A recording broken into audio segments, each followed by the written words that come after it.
Dan kemudian di MK dibentuk MK yang hasilnya mengatakan bahwa terjadi pelanggaran etika berat yang menyebabkan keputusan yang dibuat oleh MK secara etika bermasalah. Saya tidak takut tidak punya jabatan, Mas Anies. Sorry ya.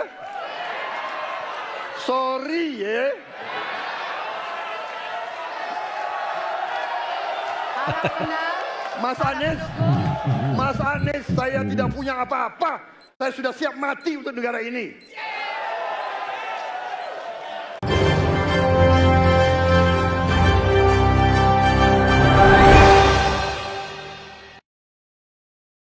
Assalamualaikum warahmatullahi wabarakatuh. Jadi debat Pilpres 2024 perdana sudah kita saksikan dan cukup seru, di mana salah satu capres Anies Baswedan bertanya soal keputusan Prabowo Subianto tetap menggandeng Gibran Rakabuming Raka sebagai cawapres, padahal putusan Mahkamah Konstitusi jelas menyebut adanya pelanggaran etika dilakukan oleh. Nah, pertanyaan ini langsung ditanya oleh Anies Baswedan kepada Prabowo Subianto, sehingga Prabowo memberi jawaban yang agak emosional dan dia menyebut kita bukan anak kecil. Baik, untuk lebih jelas langsung saja kita saksikan videonya.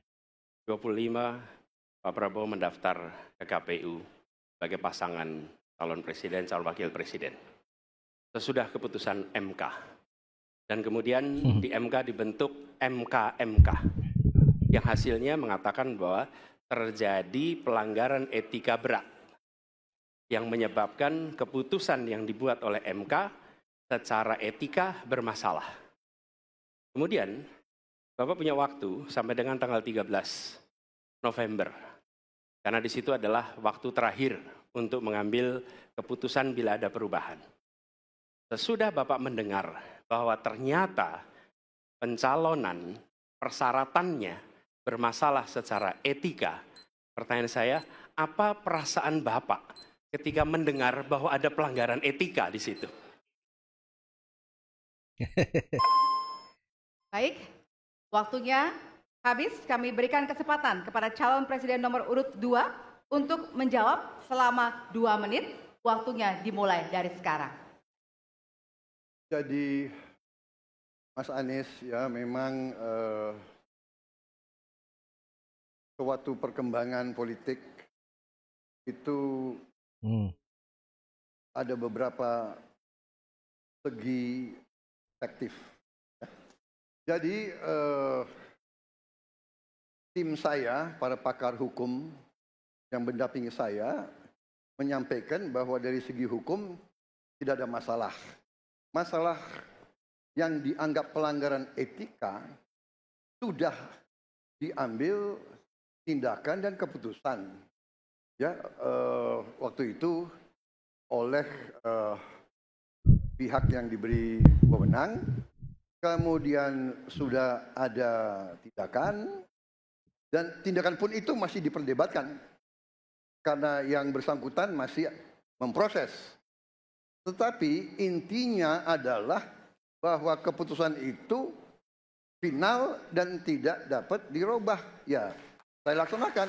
Ya, dan kita ini bukan anak kecil, Mas Anies. Ya.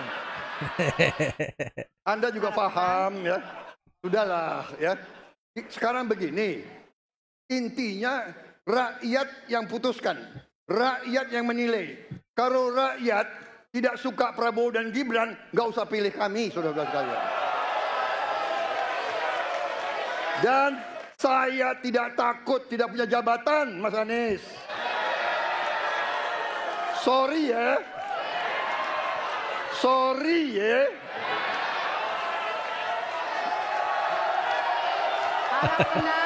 Mas Anies, saya tidak punya apa-apa. Saya sudah siap mati untuk negara ini. Baik, waktu Anda habis Bapak, dan selanjutnya kami persilakan kepada calon presiden nomor urut 1 untuk menanggapi jawaban dari calon presiden nomor urut 2. Waktu Bapak 1 menit, dimulai dari sekarang. Fenomena ordal ini menyebalkan. Di seluruh Indonesia kita menghadapi fenomena ordal. Mau ikut kesebelasan ada Ordal. ordalnya. Mau masuk jadi guru ordal. Mau daftar sekolah ada ordal. Mau dapat tiket untuk konser ada ordal. Ada ordal di mana-mana yang membuat meritokratik nggak berjalan. Yang membuat etika luntur. Dan ketika fenomena ordal itu bukan hanya di masyarakat, tapi di proses yang paling puncak terjadi ordal, maka rakyat kebanyakan, dan ini saya rasakan beberapa waktu yang lalu, beberapa orang guru berjumpa dengan saya dan mereka mengatakan, Pak, di tempat kami pengangkatan guru-guru itu mendasarkan ordal. Kalau tidak ada ordal, nggak bisa jadi guru, nggak bisa diangkat. Lalu apa jawabannya? Atasan saya bilang, wong yang di Jakarta aja pakai ordal, kenapa kita di bawah tidak boleh pakai ordal? Negeri ini rusak apabila tatanan Waktunya itu hilang. habis. Ya. Sekarang kami berikan kesempatan kepada calon presiden nomor urut 2 untuk menanggapi tanggapan dari calon presiden nomor urut 1. Waktunya 1 menit dari sekarang. Mas Anies. Dalam demokrasi, kekuasaan tertinggi ada di rakyat.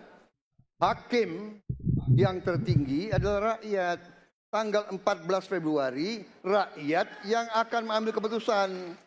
Kalau kami tidak benar, salah, berkhianat, rakyat yang akan menghukum kami.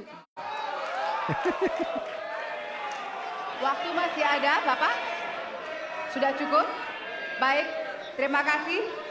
Harap tenang hadirin, kita akan lanjutkan. Ya, kita Jadi kalau kita lihat jawaban Prabowo tidak substansial ya. Jadi serahkan kepada rakyat yang akan memilih. Tidak ada jawaban yang memuaskan menurut analisa saya. Jadi Prabowo selalu melemparkan kepada rakyat. Silahkan rakyat yang menilai, silahkan rakyat yang memilih. Dan kelihatan sekali bahwa Prabowo dalam hal ini emosional ya menjawab pertanyaan Anies Baswedan. Karena pertanyaan Anies Baswedan ini yaitu memperlihatkan wajah demokrasi kita Indonesia sekarang ini, terutama yaitu MK kemarin yang telah meloloskan yaitu putra Presiden Jokowi Gibran sebagai cawapresnya Prabowo. Jadi kira-kira pendapat Anda sebagai masyarakat Indonesia melihat jawaban Prabowo seperti apa? Silakan Anda beri tanggapan dan pendapat Anda. Apakah jawaban Prabowo ini sangat memuaskan?